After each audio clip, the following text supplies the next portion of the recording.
Hello guys! Wait lang yung printer nakabuka.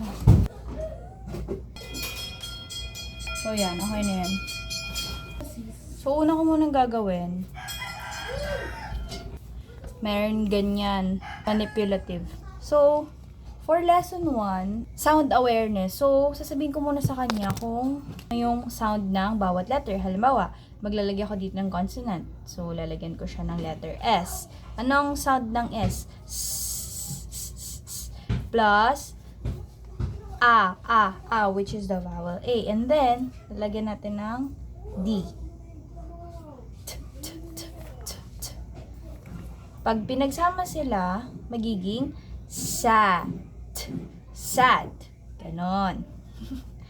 And then, if gusto ko naman na for rhyming words and patterns, ang next ko naman gagawin is pwede ko naman tong palitan. Halimbawa, sad. Tapos, pwede ko rin siyang palitan ng letter M, which is magiging mad. Ibig sabihin, rhyming na silang dalawa. Mad. Kailangan ko lang ayusin yung pagsulat ko here. Kasi nadudumi pa. And it slides very easily. Ganyan lang siya. Mad. And then, ano siyang i-describe as dog. Dog. Or like mad. Ng isang buong ganun. So, for segmentation, ituturo ko siya isa-isa. Which is, medyo madali lang naman. Mad. Tama. And for lesson 5, pasok naman pala lahat eh. Okay, for lesson 5,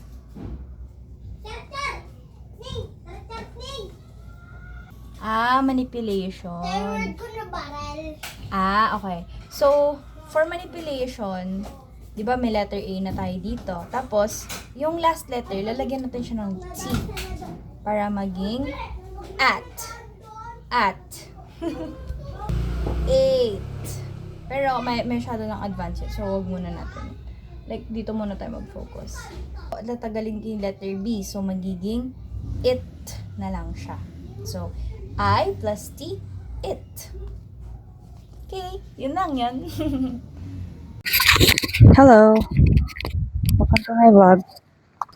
Hello, guys.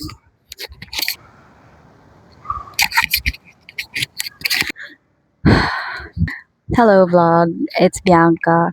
Nasa labas tayo today because I went for a jog. And it's currently... Wait lang. Anong oras na? Hindi ko alam. Wala nga akong watch with me. Ano ba ngayon? 16? Monday ba ngayon? Day 14, 15, 16, 17. Okay, so it's currently February 17, 6:53 p.m. I'm outside.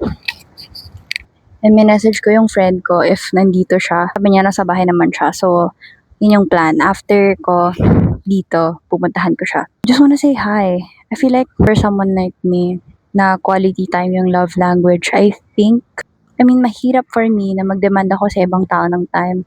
Sobrang important ng time. Pakiramdam ko minsan hindi ko deserve yung time ng ibang tao. But, habang natanda naman tayo, nagkakaroon tayo ng relationships. Kilala nila tayo, alam nila na kung sino tayo. And they're very willing to spend time with us. Ano bang sasabihin ko pa? Wala, it's nice na nandito ako ngayon. Sorry guys, ang sakit ng ulo ko. Okay, so hindi ko alam kung ang sasabihin ko. So magkukwento na lang ako about the place. Dito, sa gilid ko, makikita nyo yung gym. Tapos, sa gilid ko yung park katabi ng church. And yung church na to, dito ako bininyagan nung bata pa ako. Sorry, may nagjo-jogging kasi. Yung tinitingnan nila ako. Like, sino tong weirdong babaeng to nagre-record? Wait lang. Yeah. Pero nakakatuwa. Wait lang. May tao. Yan, wala na siya. Alam niya yun. Like, nakita ko tong place na to. And ngayon, matanda na ako, magto-20 na ako, nandito pa rin ako. And dito ako usually nagjo-jog. At kahit hindi ako pinapayagan ng papa ko, masaya pa din na mag-jog ng gabi. Dati hindi nila ako pinapayagan, pero ngayon medyo okay na sila. Kasi nasanay naman na sila lumalabas ako ng gantong oras. Alam nyo, fantasy ko lang. Why am I thinking about this? Pero hopefully yung future family ko, makapagsimba din kami dito. And sasama ko yung husband ko dito and gets ba? Kids ko in the future. Kasi gusto ko makita din nila to and malaking part to ng life ko.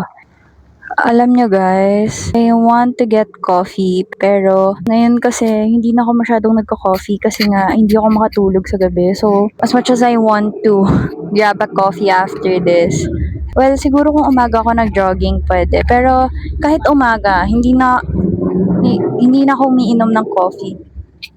Kasi ang hirap makatulog sa gabi. May iniisip kasi ako guys, I feel like, oh my God, that's personal.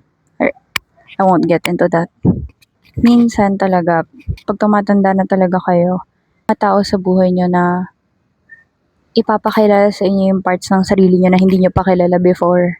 Meron ako nakilalang tao sa life ko na I didn't know some parts of me existed until I met that person.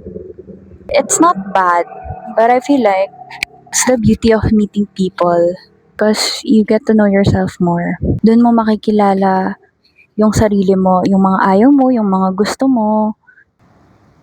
I'm yapping na basta yon. Question of the day. Mag-question of the day nga tayo.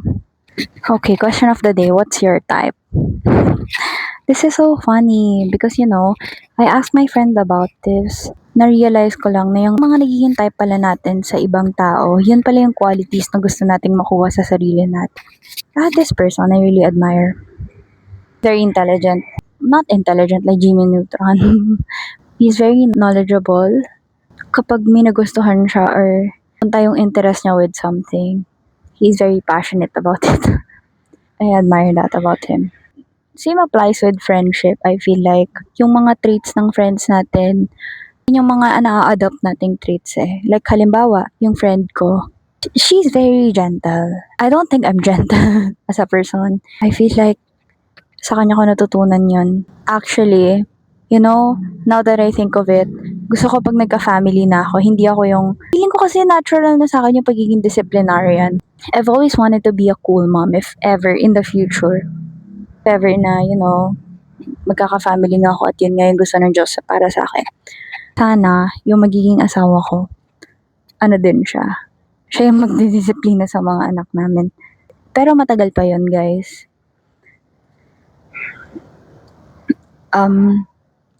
I have dreams to fulfill. I still wanna do a lot of things. And I wanna work on myself pa. Kasi feeling ko pag nagkagusto ko sa ibang tao, yung mga standard mo sa kanila, standard mo din sa sarili mo. I mean, for me ha,